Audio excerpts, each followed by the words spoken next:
Welcome to That Seasonaire podcast. I'm your host Gina. Stick with me as I chat to Seasonaires, expats and adventurers across the world, sharing their inspiring stories and interesting insights into living and working abroad.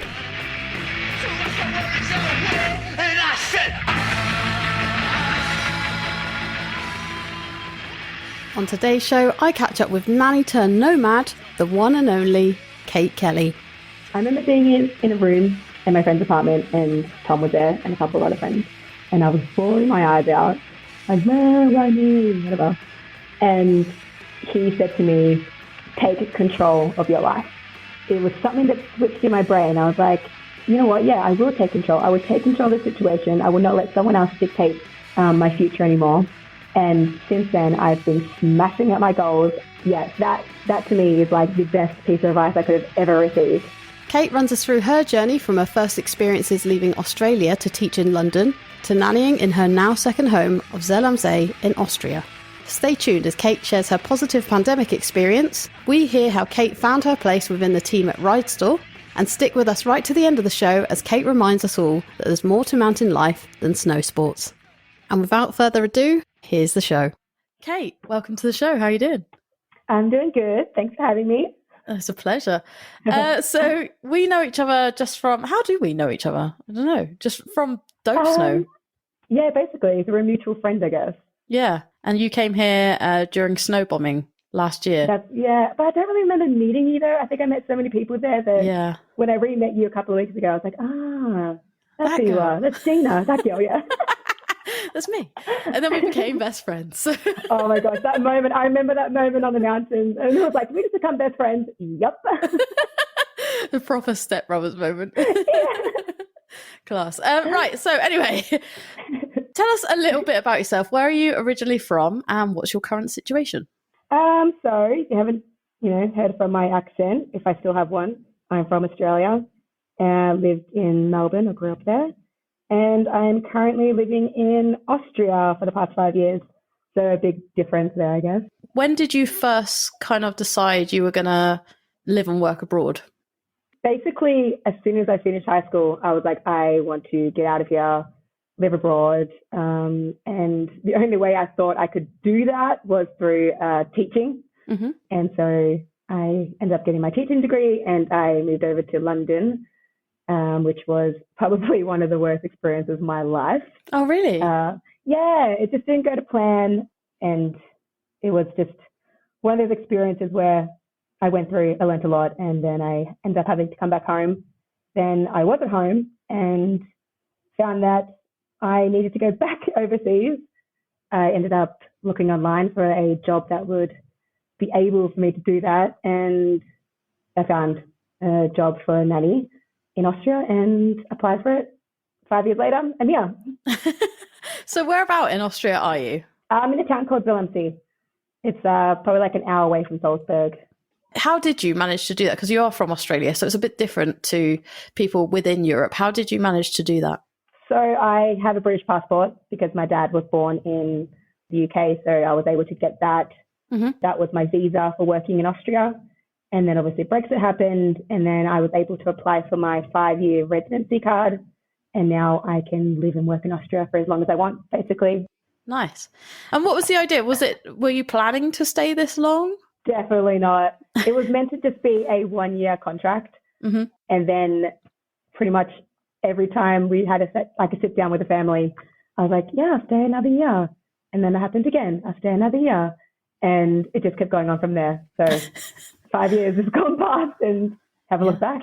Is this something you do year round, or is this something you do seasonally? It's year round. Okay.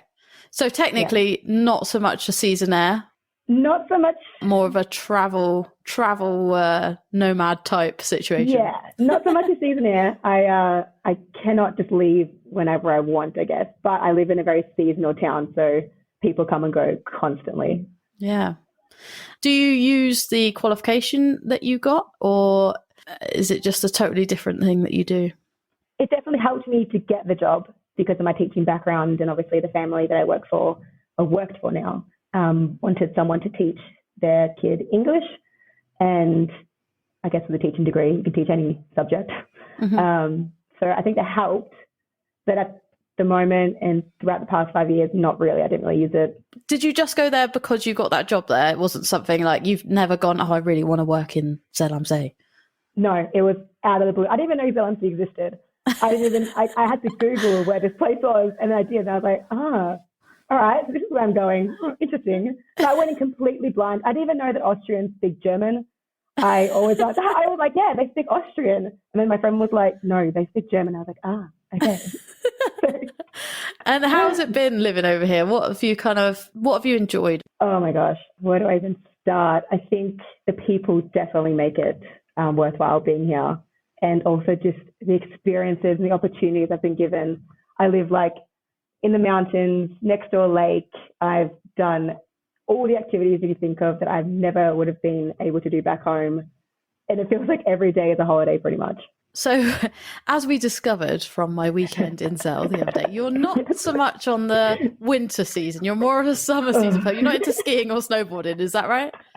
Yes, I hate it. I hate it with a passion. It's so bad because people obviously come here to ski and to snowboard. Yeah. And I'm sitting here like, no, I don't want to do that. And I feel like it's a wasted opportunity, but at the same time, it's not, because summer here is amazing.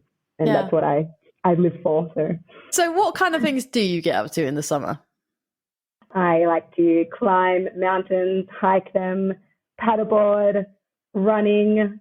The list is endless.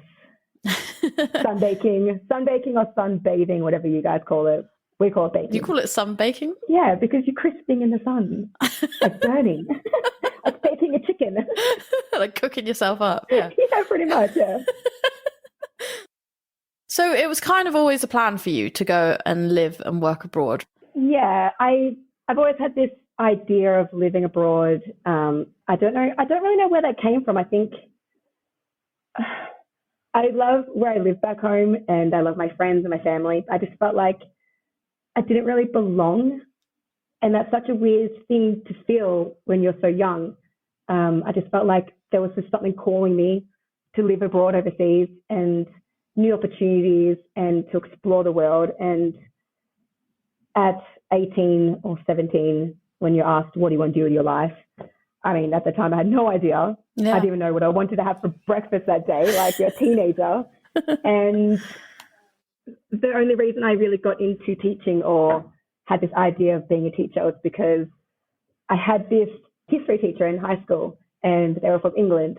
And I was like, if you're here teaching, that means I can be a teacher and go overseas and use that qualification. Yeah. Bang, there we go. That's my golden ticket to being a nomad or living abroad and working. So that's how it all happened and sparked my interest.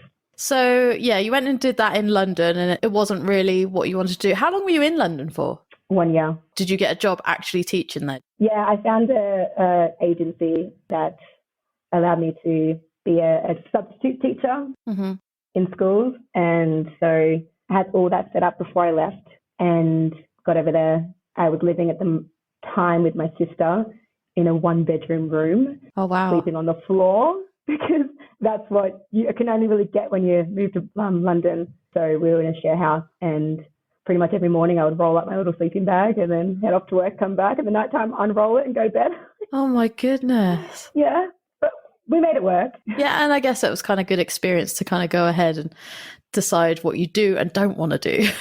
Exactly. Definitely don't want to do was the biggest thing I learned. What was it that made you not want to do that? What part of that job or that living even? I mean, I can live anywhere. I'm really not fussed. I can sleep on a floor and I'm happy. As long as I got like a roof over my head, the living situation wasn't a big deal. The job itself, I'm not the best when it comes to not so much public speaking, but speaking about, I guess, like subjects and information and how to project that. And I was very, very insecure at the time, and standing up in a classroom full of teenagers, because that's what I was qualified to teach, was high school students. Wow. I felt like I was just in this little insecure bubble, and I was trying to tell students to sit down and be quiet and listen to me, and they didn't. And it's quite intimidating. It was very intimidating. And there were even moments where, I mean, I was 24 at the time teaching 18-year-olds. Like that age difference is so close together. Like, why are they going to listen to me? Yeah. And there were times when, you know, you get paper thrown at you, or like they'd be called names, and it was just horrible. It was just a really bad experience. And all I wanted to do was help them and teach them, and they weren't, you know, reciprocating that same respect. And it got to the point where every morning when I would get that phone call for work, I would put my phone on mute and pretend like it just didn't come through, because I was like, I can't do this anymore. Like, it's affecting me so much. And then I was like, no, I have to change this. Otherwise, I'm just going to end up, I don't know. Teenagers are mean as well. They are really They smell mean. your fear as well. That's the thing. I think that's one of the biggest things I learned was, because I wasn't secure with myself, I didn't enter the classroom in a manner where I would gain that respect. Yeah. And, you know, when you're in high school and you have these substitute teachers, no one respects them. Immediately, it's like, oh, I get away with everything. Like, what are they going to do? Yeah, what are they going to do exactly? Yeah. And I couldn't do anything. Like, all I could do was say, hey, be quiet. And then we got to the moments where the students would just be talking and, you know, running amok. And I would just be like, look, as long as no one hurts themselves today in this subject, I don't care what you do anymore. Like, yeah. I'm done. Yeah. You're just more like a supervisor to make sure they don't kill each other. Yeah, exactly. Fair enough, though. It sounds pretty rough. Yeah, it was. So you had enough of London. You got a job then nannying in Zell. Mm-hmm. How did that job come about? How did you find that? It was just, it was one of those moments where I was laying in bed. It was like midnight or something. And I was scrolling on my phone. And I was like, I just feel like I really need to get back overseas. I need to give this another shot. And I went on to the same agency that my sister went through when she was nannying in London. I was like, okay, I'm going to see what they're about, see what's out there. And this job popped up for an Austrian family in Austria. And I was like, okay, seems okay. I'm going to apply for it, see where it goes. And I did. And then I ended up having a phone interview with them like a week later. They were like, yeah, we like you. How about we fly you over in like 4 weeks? And I was like, all right, we're doing this. Sure. Like, I had no idea what the country was about in terms of, again, what language I spoke or where I'd be living. But it just felt so right. I wasn't scared. I didn't have any hesitation at all. I told my mom and she was like, who are these people? Like, I didn't even know them. I haven't spoken to them. And I was like, yeah, but I don't know. I just had this really good gut feeling and instinct that this is the job I was meant to apply for. And then you came across and you did it. I did. Yeah. What was your first impressions over here? Was it always like, this is where I'm meant to be? Or did you ever have any kind of doubts that this was the right move? Or was it just plain sailing after that? I really struggled the first 6 to 9 months I was here. Oh, really? It was really tough. Yeah. I had no friends.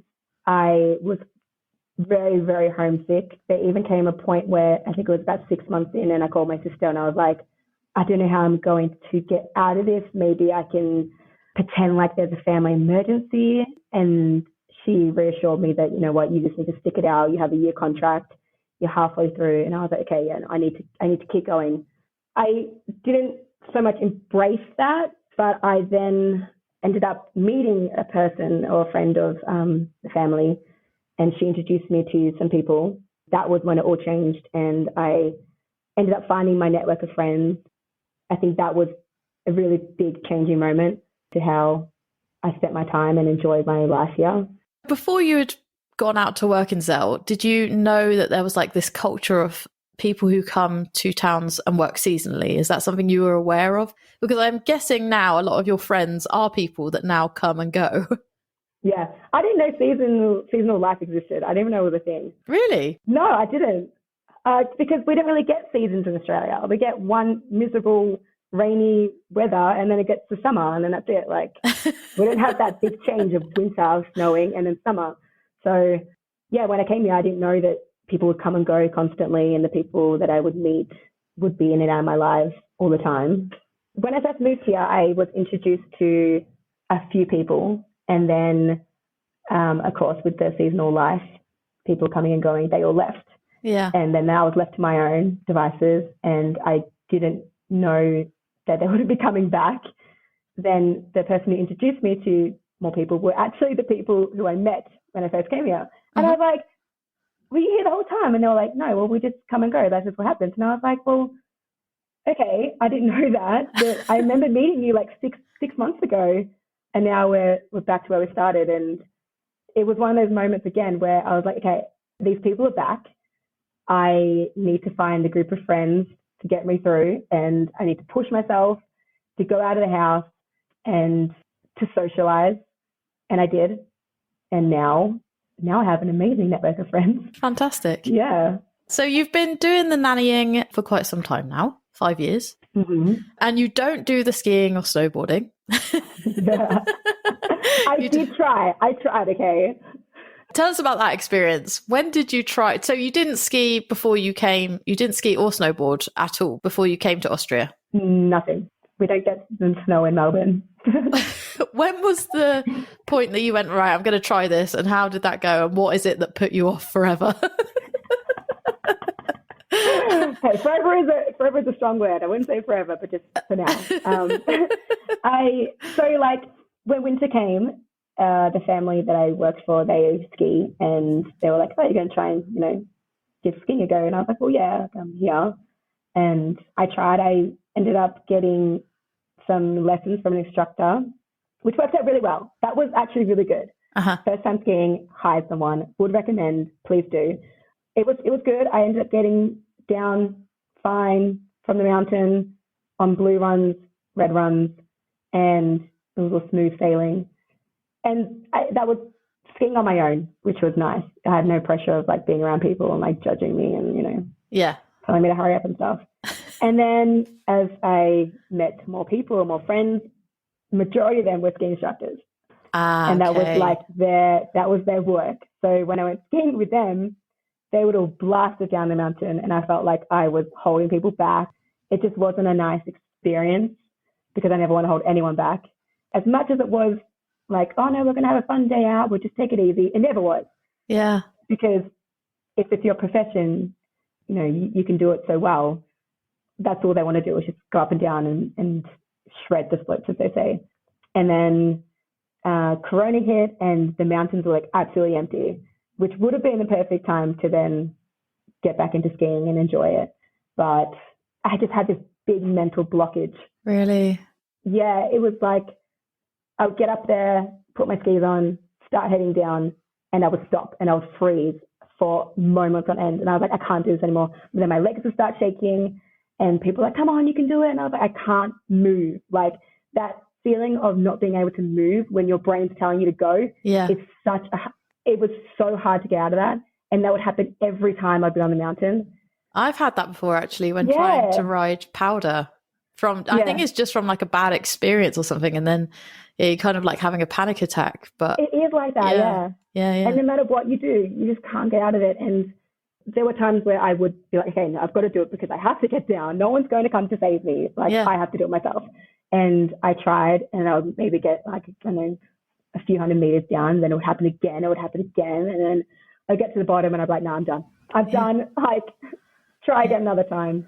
It's something I do want to work on, not so much because I want to be the best skier or snowboarder. I do really want to get rid of that mental blockage, and that's something that I am one day hopefully going to overcome. But for now, it's like, maybe I'm not ready just yet, but I will get back to it. Yeah, that's good though. It's good that you still have that goal and you're not just going to give up. That's the main thing. It's like in your head that you need to get past that. So yeah, that's good. That's cool. You said that you were in Zell for Corona, for the pandemic and lockdowns and things. How was that experience? It was actually the best time for me. It really was. And I know that's hard to say when so many people have gone through hard times during Corona, but it was actually life-changing for me personally, because at the time when Corona hit, I had my mum and my sister were scheduled to come out, and obviously their flights got cancelled, and I was in just an absolute state because I was looking forward to seeing my mum after so many years. Then my boyfriend at the time, he had to go home, to England, and I felt like I was left alone, and I couldn't go home either. Like it was either stay here and you can't go home, or go home and you can't come back. Yeah. And so I had to make that decision of, well, I'm going to stick it out here and stay. And I did. And during that time, obviously living in a small resort town, a lot of our friends stayed as well. And we kind of used each other for that support and that family kind of feeling. Yeah. So we were really there for each other. And I think at the time that was such a good bonding experience. It really made all of us connect and be there. And another thing that really changed for me was a lot of people were still drinking during that time. Yeah. I was like, I don't want to touch alcohol, because when I do, or if I do during this time when I'm not mentally stable in a way, I'm just going to spiral and get into a really bad state. So I was like, I need to cut alcohol from my life during this time and focus on what I really need to focus on, which is myself and getting to a better mental state from all that's happened. And I did. I ended up not drinking for a couple of months and getting outdoors and exercising and using that as my escape from what was happening in the world. So, and it changed my life completely. Yeah. That's amazing. So what kind of things did you achieve from that? So obviously you said there you kind of left the alcohol behind. Did you then set some goals for yourself? Not so much goals, just I ended up really appreciating the outdoors a lot more and finding that going for walks would help me get through, clear my mind and getting into a nicer frame of mind. Yeah. And just my alone time to really think about everything. And, when the whole world's going to shit, I can't go home, I can't see family. My boyfriend at the time was gone, and it was like my savior, really. I fell in love with exercise. I fell in love with self-care and prioritizing myself and what I need. I didn't need to be drinking every night to get me through this pandemic. I needed to get outside and work on myself. Yeah, for sure. That's incredible. Yeah. When was the last time you saw your family, actually? I saw two of my sisters in June this year. Before that, I hadn't been home for 4 years. So 4 years ago, was the last time I saw my family. So when your family were due to come over, you were really looking forward to it then? Yeah, 100% I was, yeah. Oh, wow. Yeah. So your current situation now is currently homeless, is that right? Damn it, no, I'm not homeless, okay? I'm not living on the streets with like a sleeping bag. Probably one day, but no, at the moment, I'm lucky enough to have friends who put me up in their apartment, and right now, one of my friends has gone home to the UK for a month, and I'm staying at her place. So, and the reason for that is because you are planning to go back to Australia. Yes. So I finished my nanny job a couple of weeks ago, and my apartment was kind of like part of the package deal for working with them. And I could have still been in my apartment whilst I was working my other job, but then I would have to start paying more rent. And I was like, the amount of money I would spend on rent, I could spend on travel. And I've now have this job where I can travel and work. So it was kind of a no-brainer on what to do there. And I do have to go home in a week to see family, and then I'll be back over to Europe and living the digital nomad life. Very nice. Yeah. Yeah, you mentioned there your new job. When did that come about, and what is it that you actually do? That came about last season, around October.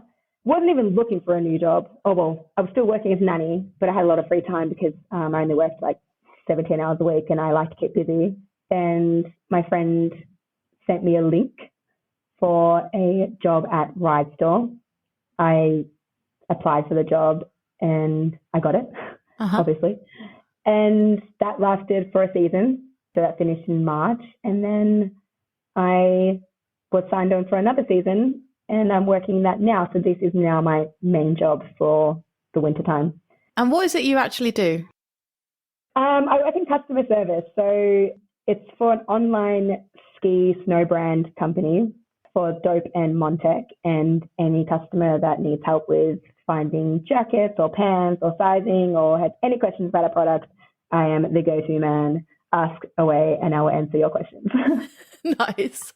And so this is kind of handy that this has come about now. You want to kind of go a bit further afield. So what was it that actually made you want to leave Zell in the end?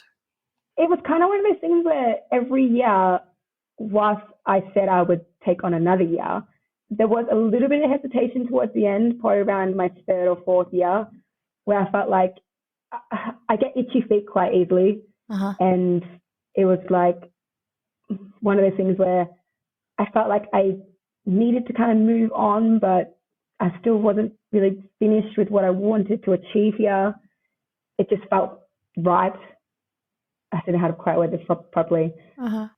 I've changed so much in these past 5 years to the point where I'm now ready to challenge myself and push myself further in a new place.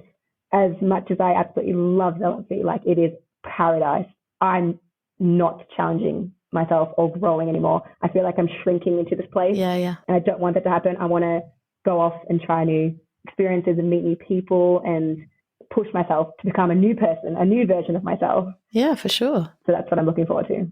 That's perfect. How is it working for a snow sports brand when you don't enjoy snow sports or you don't participate much in snow sports? Every time I say this to anyone who I work with with Ridestore, they're so baffled and can't like process this. But for me, it's not about the skiing or snowboarding. It's about helping people. It's about the people I want to connect with, and it's a passion of mine to meet other like-minded people, and the people who do buy our brand just want to get out and experience everything they can. And everyone's just so lovely and nice. The people I work with, I don't even know how Ridestore find these people because we're all so similar. And that's what I really enjoy about this job is the people and the passion that everyone has to help each other out. So yeah, the skiing and the snowboarding, that's just like, it just has to come with the job. Like it's for a ski snow brand. So yeah. Yeah, it's cool. Like obviously I came over to Zell a few weeks ago and met some of your colleagues, and it was, they're fantastic. And your community, Dope Snow's community is unbelievable. It is, yeah. Like I wouldn't have met you if I hadn't have been a part of this job. So there you go. Right? The blessing in disguise. Yeah. Oh, stop. I know. Now I'm going to move on to the questions that I kind of ask everyone. Where's the best place you've ever visited and why? I have so many. I feel like, can I list like my top 3? Yeah, for sure. Okay, good. So before I moved to London, I signed up for a tour around Europe, which is about, I think it was like 24 days express European travel, where you spend 1 or 2 days in each country. And so I got a little bit of a glimpse into what each place was about.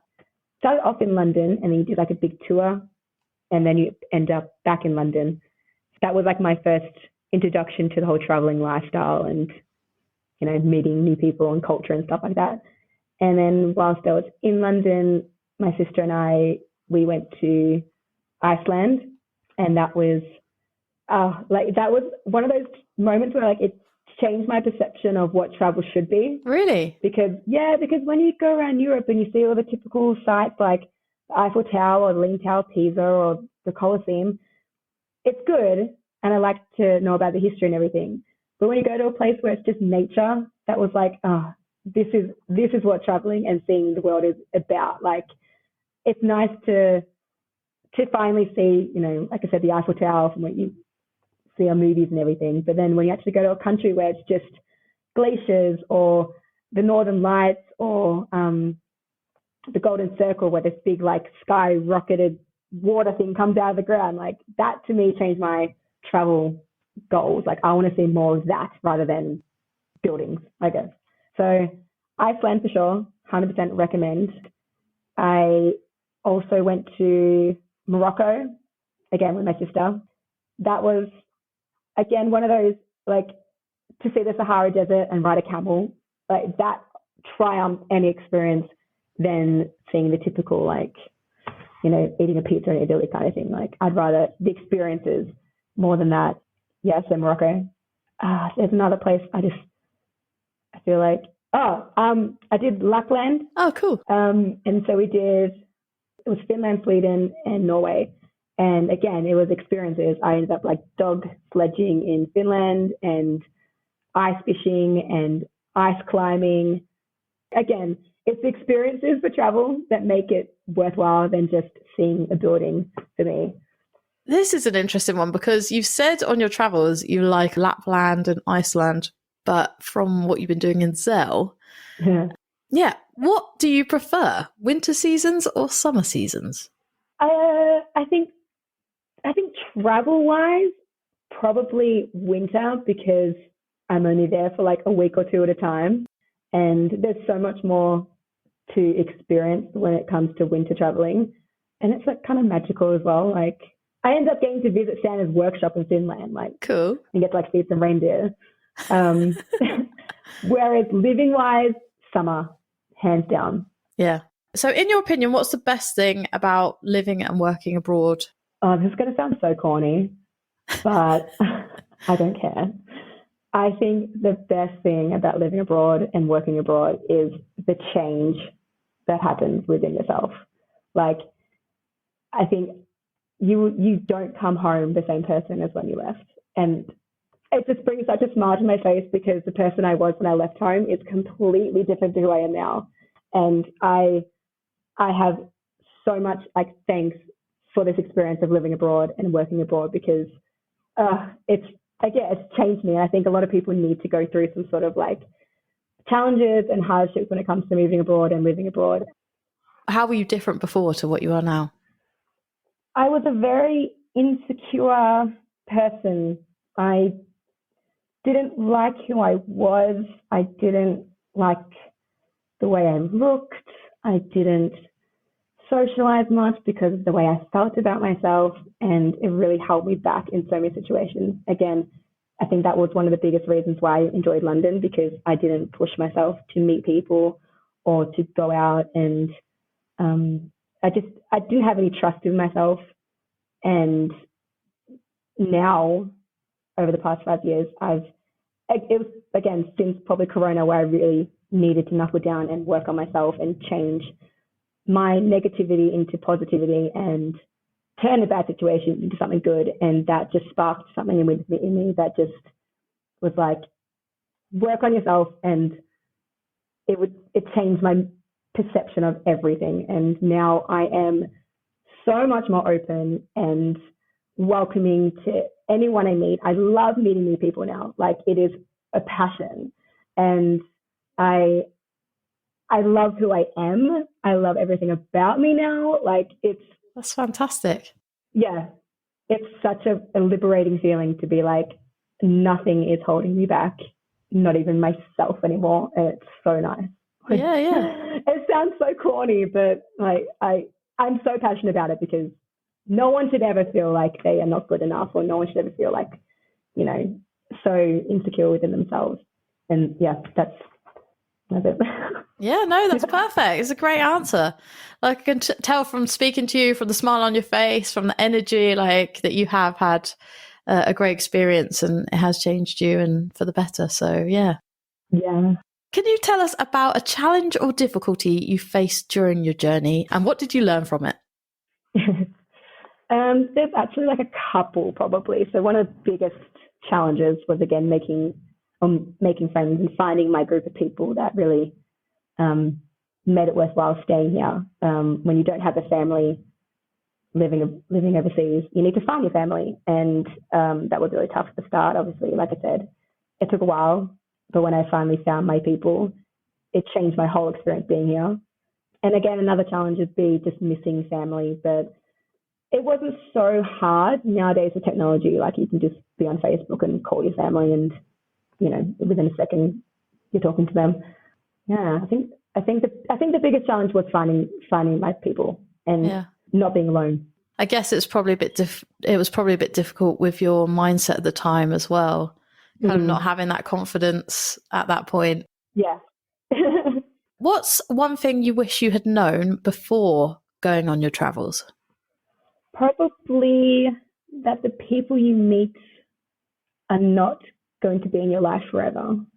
I think that's kind of hard to accept, especially living in a town where it is very seasonal and they come and go. I'm here all year round, and I've seen multiple times people coming and going and getting to know, friends, and then when they leave, and it's quite upsetting. But again, turning a negative into a positive is that not everyone is meant to be in your life forever, and they're meant to be the seasons for you.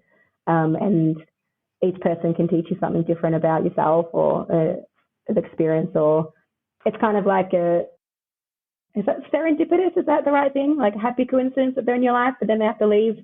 Yeah. Yeah, no, that's a great answer. Because it is difficult when people are coming and going. It's hard as well, like you say, initially trying to find your friends and then they go 6 months later. So, Exactly. are there any opportunities or unlikely or memorable experiences that stand out to you that you wouldn't have had if you hadn't have left your home country in the first place? I feel like if I had stayed at home and not taken this opportunity, my life would be completely different. And obviously, I'm guessing a lot of people say that. I probably would have just ended up teaching in a school, which I would have hated, and done the whole 9 to 5, coming home, watching TV, going to bed, doing it all over again, and not having the experience to grow and change as a person. I don't think that would have happened to me if I had stayed at home, because again, it wouldn't have challenged me.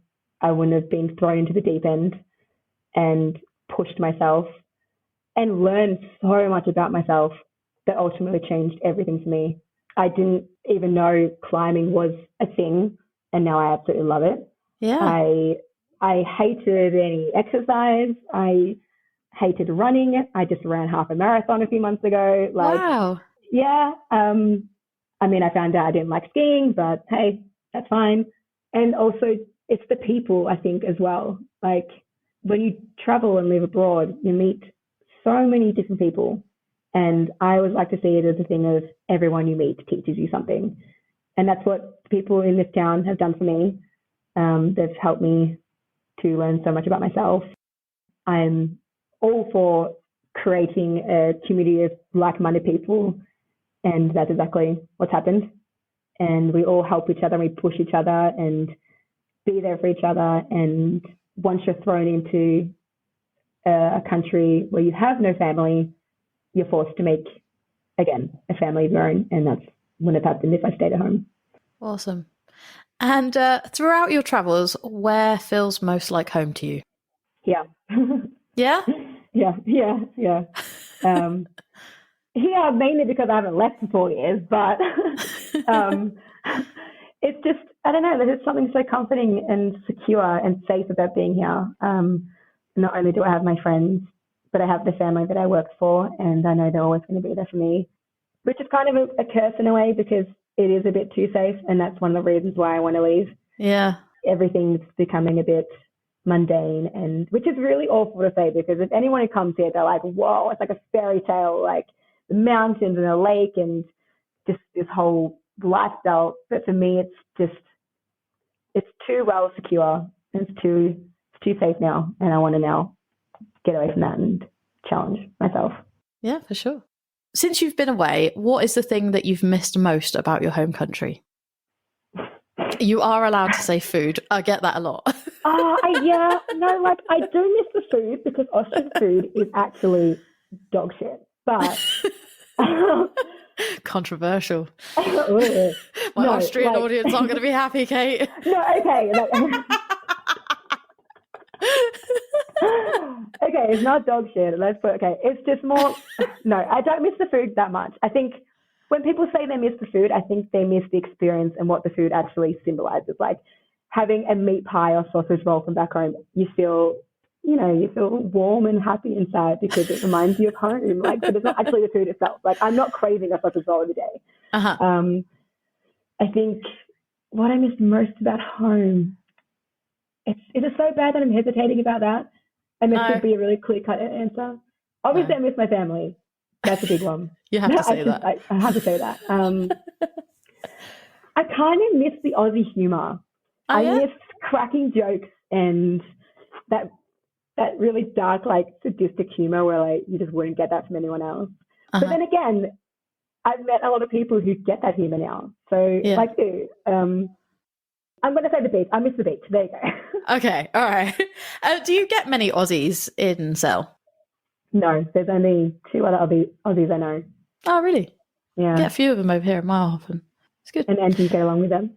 Yeah, of course.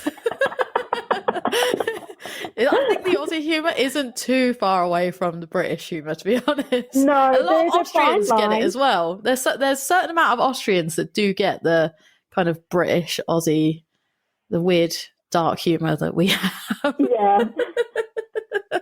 Or they think you're just weirdos, but They enjoy it. Accept it. Exactly. Yeah, it's fine. If you could go back and give your younger self one piece of advice, what would it be? How young are we talking? Like teenager. Okay.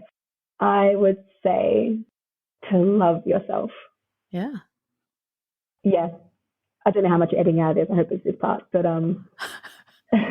yeah, again, obviously we talked about it, but that not loving who I am really held me back. And I would say that to my younger self is like, I don't know how to word this properly. Can we just live at that? Like, just love yourself unconditionally and be your number one biggest supporter. Yeah. Because no one else is going to do that for you. Yeah, it's perfect. On the topic of advice, what is the best piece of advice you've ever received? And what's the worst piece of advice you've ever received? Because we've all received bad advice in the past. Yeah, and I've also given bad advice. Yeah, that's true, actually. I have to. Yeah. Could be doing that right now, to be fair. Who knows? Yeah. The best piece of advice. I think the one piece of advice that stands out for me the most out of my whole time of being here is from a very good friend of mine, and you would know him too, is from a friend called Tom. Shout out Tom Quantrill. Tom Quantrill. Not to go too deep into it, but I went through a pretty bad breakup last year. Uh-huh. And it was the first time I'd ever experienced that kind of pain and sadness. And I remember being in a room in my friend's apartment, and Tom was there and a couple of other friends. And I was bawling my eyes out, like, man, why me? Whatever. And he said to me, take control of your life. It was something that switched in my brain. I was like, you know what? Yeah, I will take control. I would take control of the situation. I would not let someone else dictate my future anymore. And since then, I've been smashing at my goals. I wouldn't have had the opportunity either to have applied for Ridestore. I wouldn't have pushed myself to the future that I actually want to have rather than making it for someone else. Yeah, that to me is like the best piece of advice I could have ever received. And it has stuck with me ever since. Take control of your life.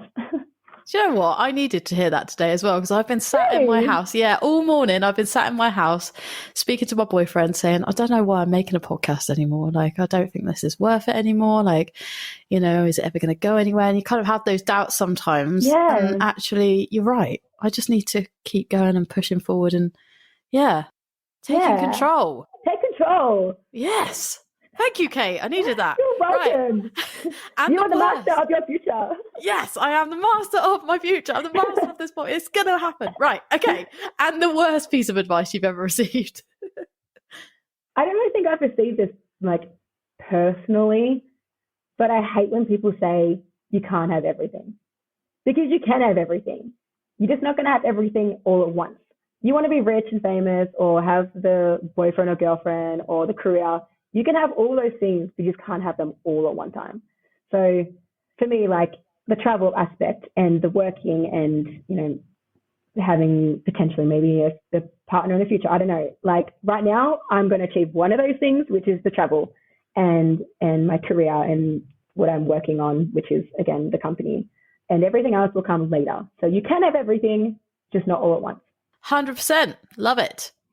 We talk a lot about mentors on the show. Did you have any mentors who helped you along in your journey? Not so much mentors, but friends. Although I will say that the family that I worked for, they're the people that I do look up to see the life that they have. I'm like, I want that life in the future where work doesn't dictate the whole life and it's about pleasure more than grinding down and, you know, working a crappy job. So I think the parents are definitely mentors for me. Uh-huh. Friends-wise, I have a couple of really close friends here who, for different reasons, I look up to and strive in some way to be up on their level. Yeah. I think it's important to have that as well. Yeah. Like I've heard many times that you are the average of the 5 people you spend the most time with. I love that quote. I'm such a quote guru. Like my Instagram is just like liked on all these quotes, but that's one of my favorite. Absolutely. It's true though, because like how else are you going to, like, if you don't surround yourself with the right people, you're just going to fall back into the old version of yourself. And all the people you meet are going to push you to be the better version of yourself. So we mentioned there that you are into your quotes. Do you have any quotes or sayings that you live by? Oh my gosh, I've got so many. I love the quote, every new experience requires a different version of yourself. Oh. I feel like that is 100% true, because every opportunity you're given, I believe you should definitely say yes to. And if it doesn't work out, it's a learning lesson. And if it does work out, you will be in this new version of yourself that's been brought out. A version of you that you probably didn't even know existed at the time. So that's one of the things I live by. And I also love the quote of, you either win or learn. It's not win or lose, you win or learn. Yeah. Both of those haven't actually been said on the show. So both brand new ones to us. So that's awesome. Yeah, but it's so true. I mean, a lot of the time when you're trying new things, like when I started this podcast, I was like, oh, well, you know, it might not work out, but at least I've learned a whole bunch of skills. So it's so true in everything you're doing in your life. You just got to go into it. And if you don't achieve what you set out to achieve, you don't lose. You have just learned a lesson, like you said. Exactly. And I think that a lot of people are scared of, you know, living abroad or the whole seasoning lifestyle, because they're scared of, what if it doesn't work out and you come home with failure? It's like, no, you haven't come home with failure. You've learned something. It's like my experience in London. That was a big failure, but I learned so many valuable things from that. And if I didn't go through that, I wouldn't have been able to move here. So yeah, win or learn, people, not win or lose. Exactly. Love it. And do you have any books, movies, publications or podcasts which you can recommend to our listeners which have helped you on your journey? Or can you name something that's inspired you recently? I don't really watch a lot of movies. Book-wise, there's a really good book, a couple actually. I like the How to Win Friends and Influence People. Another good book is The Subtle Art of Not Giving a Fuck. That's so weird. I saw that on my friend's story this morning. I've read part of it, I haven't read all of it, and I saw another guy in summer who was reading it at the pool. It's kind of like, this book is everywhere at the moment. Tina, it's the universe telling you to read this book. I need to finish I'm telling you to read this book. Yeah. So how has it helped you? I love like psychology and the whole like mind of people, and how I would never like to say I would manipulate people ever, never. Yeah. But there's definitely an aspect of influencing others, or how to adapt to other people, I guess is the right word, because you are meeting so many people on the Seasonaire journey, and everyone's different. And it's that kind of mentality of not everyone is going to be your person, and just like not everybody is going to like you. But if you can find a common ground with them, and you can mutually bond over that, it's going to make life a lot easier. And the subtle art of not giving a fuck. Yeah, sometimes you have to say fuck it and just go for it and do whatever it is you want to do, as long as it's not hurting anyone else. That's the main thing. Yeah, those two books resonated with me. I'm not really a big reader though, but those two are good. Podcast, I would recommend, it's from Lori Harder, and it's called Earn Your Happy. And she just pretty much goes through like 15-minute bursts of just how you can live a happier life. And it's all about personal development and personal growth. And she talks about the different aspects of, you know, who you are and changing, and yeah, again, self-love and self-care and all that kind of stuff. Wonderful. Yeah. And can you name something that's inspired you recently? Do you know what it is, Gina? I would say you've inspired me recently. Me? Yes. Do you know why? Because you're just doing it. And we've had to reschedule this like, 3 times now, I think. And you haven't given up. And so I admire that. Thank you so much. I appreciate that. I appreciate you giving me the time 3 times. That's awesome. Thank you. What is one myth about living and working abroad that you would like to debunk? That it's not going to be smooth sailing straight away. It's going to be tough as fuck, and you really have to push yourself if you want to live the life you dreamed of. I think a lot of people have this mentality that they're going to move abroad. I think movies have ruined that actually for us. Yeah. That when you get to a new city and you're like dancing in the street in like slow motion, and then you bump into someone, it's like, oh my God, like I met the love of my life on my year abroad or something. It doesn't happen that way. Nothing happens like movies. You have to really set yourself up and really get out and put yourself in situations where you wouldn't have even thought was going to be possible if you had to stay at home. And you might make a fool out of yourself, walking up to strangers and being like, hey, like, I hear you're speaking English, let's be friends. And they might be like, no, like, who are you? But it's okay. Yeah. You tried. And it takes time. Just give it time. If you're struggling and you find you want to give up, again, either win or learn from that, or just push through. Yeah, I think that's the biggest myth, is that it's going to be the best thing ever as soon as you touch foot in the country that you want to live in. Yeah, it's hard. It's the hardest part. And that is the thing. So many people, even coming on seasons, do give up just a couple of months into it. And you can totally understand why. It's so hard. Sometimes it's hard to make friends, but it is just about pushing that little bit more. And then you could just be so close to meeting that group of friends, or like having that experience that makes it. So, yeah. So I have to ask my mum's favourite question, Marglenda. What is one thing you take everywhere with you when you travel, or do you have any travel hacks? Well, I'm blind as fuck, so I need to take my glasses everywhere I go. I'd say that's a good idea. Yeah, I mean, that makes sense. That also terrifies me, because I'm like, if I lose my glasses, I'm blind. So maybe not the most conventional answer you're probably hoping for. Maybe you're hoping for me to say something like, I don't know, my travel journal or something, but it's my glasses. I like honest answers. Okay, good, yeah. And maybe also like a credit card here, just in case you need money. That's probably a big thing as well.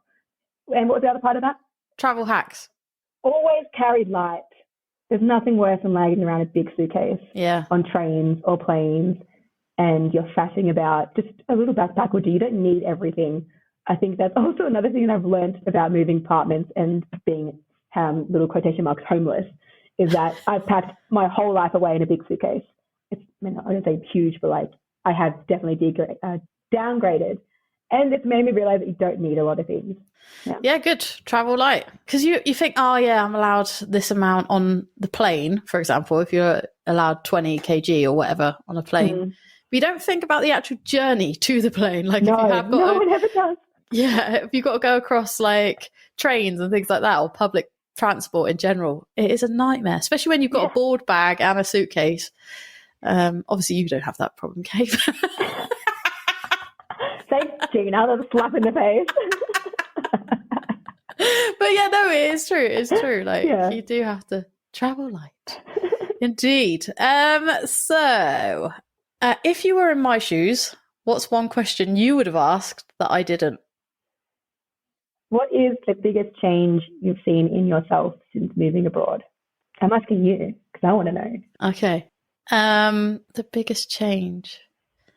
Yeah, one of the biggest changes. I can't say that this is the biggest change, just because I think there's been so many, but one of the biggest changes is my lifestyle in general. I was the same, like you mentioned this earlier, which I thought was funny, is that you weren't into exercise, you weren't really an outdoorsy person. Same here. Weren't a morning person. I am now someone who loves to get up in the morning. I don't drink alcohol anymore. I like to go walking in nature, and it's like part of my routine, and all these things have just been a bit more active. That is a massive change, because before that, like I tell my mum, if I've gone and done like the climbing, the Klettersteig, she's like, you never would have done that in a million years. When you were living in the UK, you never would have done all these things. So yeah, that is actually a massive thing. But in terms of my attitude and stuff, I think there's so many different things where I've changed. Like I similarly to you, I feel like a completely different person to when I first started out. So yeah. Yeah, good answer. I like it. Thank you for firing that one back at me. Welcome. Right. So is there anyone you would like to nominate to come on the show and have a chat with me? I think you already know someone who I might recommend. You're probably like, no. TikTok Tommy? TikTok Tommy, yeah. I think, yeah. He's definitely a person I'm going to nominate, just because he's got a lot of interesting things to say, and he has been one of those people for me that has helped me change my life. And he might even change yours. So. Yeah, Tom Control. He is a very inspiring and upbeat person, very positive. 100%, yeah. I've asked him to come on actually already, and he hasn't said no. outright. But I think he thinks he talks too much. I'm like, dream guest. Yeah. How much time do you have for that? 5 hours? Yeah, that is the thing. I will have to do probably quite a lot of editing. But that's fine though, because it's all relevant things to say. So Exactly. Another person who I would recommend is Emily Greenwood, who I work with. And she's also another person where I look at her Instagram account and just overall outlook on life. And she's very much into fitness, and I aspire to be like her, I guess. And so I would actually like to hear her background story and how she developed that mentality, and what her future plans are with that fitness career, I guess. Mm-hmm.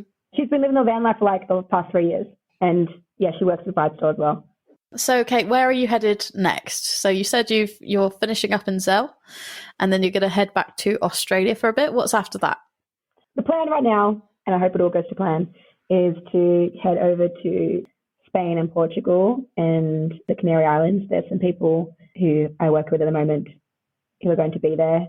I want to actually meet these people in person, because working a remote job via the laptop, you don't actually get to meet these people physically. Mm-hmm. And I would like to do that and do some scuba diving, hopefully maybe get my master diving instructor certificate, so that in the summertime I can head over to a country where I can teach scuba diving to people. And throughout the winter as well, I'll be hopefully hosting some more events for Dope Snow around Europe. Excellent. Do you have one parting piece of advice for anyone thinking about becoming a Seasonaire or starting out a new travel journey? Yes. Just do it. I'm pretty sure that's already a quote from another company or brand. Yeah, that's Nike. But it is one we get quite often. But it's true. Yes.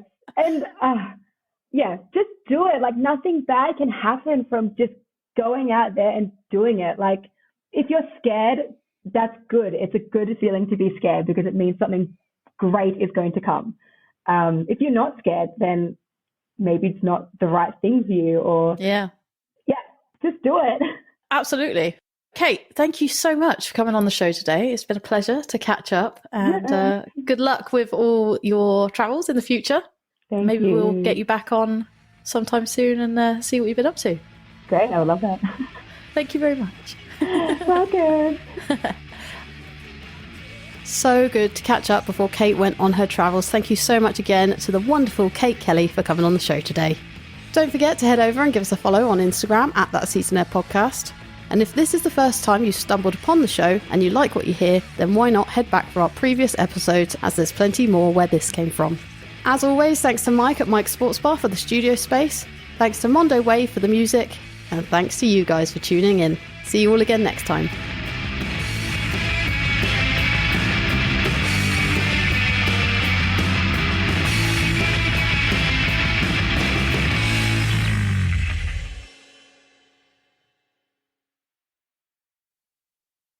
Yeah, so I'm a bit snotty as well. So sorry about that. But it's okay. We'll make it work. You're croaky, I'm snotty. Let's do it. It doesn't matter. It's real life. Real life. Hashtag real life. Yeah, get real.